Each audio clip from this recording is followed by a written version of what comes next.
There's something about World War II field gear that keeps pulling us back.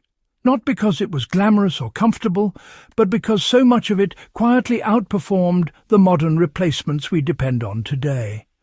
And one piece of equipment that deserves far more attention is the standard World War II ground sheet.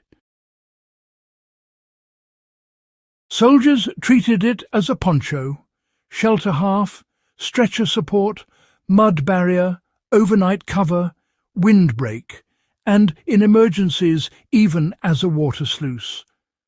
But what made it so impressive was not its versatility. It was its near indestructibility. Veterans from multiple armies wrote about dragging these sheets across broken concrete, hauling gear on them, even using them to slide wounded men across sharp rubble, and yet the cloth refused to tear. Modern tarps last a season or two before shredding. These sheets often survived an entire campaign. For the first minute or so, let's get into why this matters for anyone who studies history or practices fieldcraft. When you're out in the woods, on a trail, or even experimenting in your backyard, you learn fast that the wrong ground sheet ruins everything. It soaks through, it rips under pressure, it gets snagged on roots, and once that happens, your whole shelter system, well, it just falls apart. World War II soldiers didn't have the luxury of reissuing gear every month. Their equipment had to withstand rain, snow, friction, weight, and constant deployment. The mystery is how something as simple as a sheet of treated fabric could withstand conditions that leave modern synthetic tarps in tatters. When you compare the two, you start to understand why collectors and survivalists still hunt down originals, and why reenactors swear by reproductions treated with historical methods.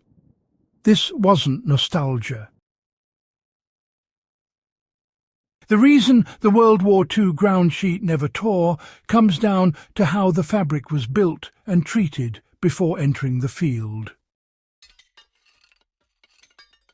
Most people assume the secret was thickness, but that's not accurate. The cloth wasn't excessive or bulky. In fact, many wartime samples feel surprisingly lightweight. The real strength came from long staple cotton fibres woven into a dense plain weave under significant tension. Instead of relying on synthetic coatings, the durability came from the mechanical structure of the fabric itself. The fibres ran in straight, unbroken lines across the sheet, reducing weak points. When pulled, the tension distributed across the entire weave, not a single thread.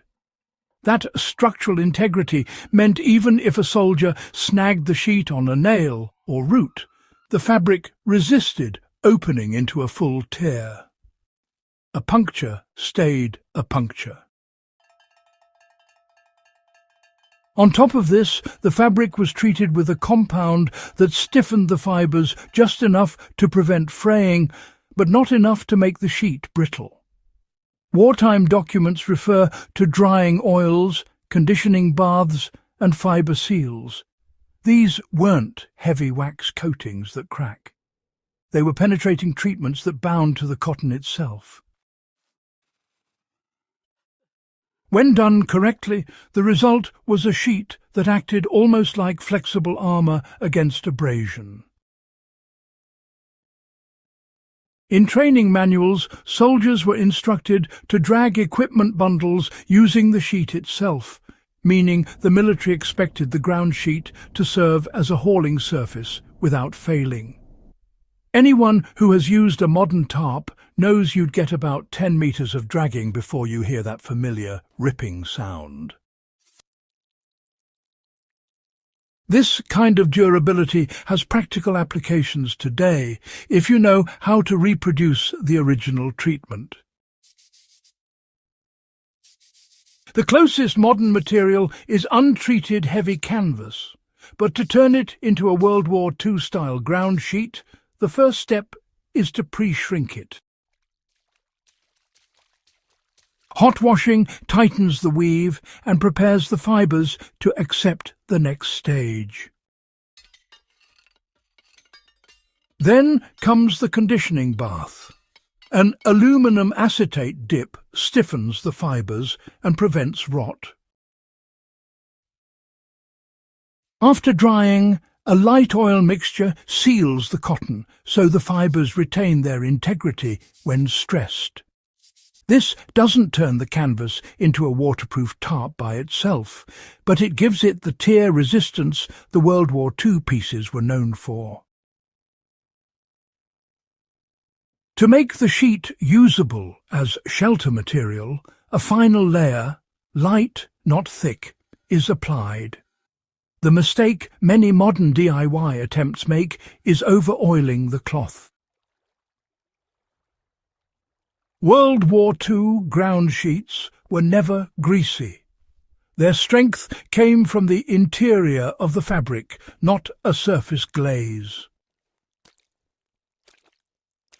If you test your own reproduction by dragging a loaded pack across dirt, you'll notice the sheet stiffens under tension instead of ripping. That was exactly how it functioned in wartime conditions. The fabric locked together under strain. What made this hack unforgettable was how it expanded the usefulness of a single piece of gear far beyond its intended purpose. Soldiers used these sheets as emergency stretchers because they could hold the weight of a full-grown adult without splitting. They used them under sleeping areas to block moisture and sharp objects. They used them to patch holes in tents. And in the Pacific Theatre, some units used them as temporary roofing when monsoons tore down primary shelters. The sheets stretched but never failed catastrophically.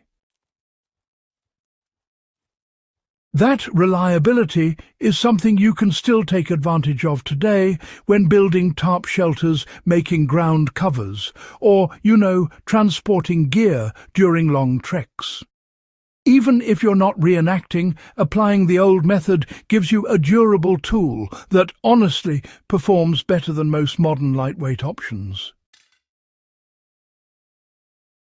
To try it yourself in a survival context, you can cut a test piece of treated canvas and set it up in place of a tarp ridge. Then just apply gradual pressure by hanging water bottles or tools from the corners. A modern tarp will deform and tear along the tie-out locations. The World War II style cloth, on the other hand, tightens with each pull. That alone is an impressive demonstration and, shows why soldiers trusted the sheet with their lives. The forgotten World War II ground sheet hack really deserves to return to modern fieldcraft because, strength and reliability never go out of style.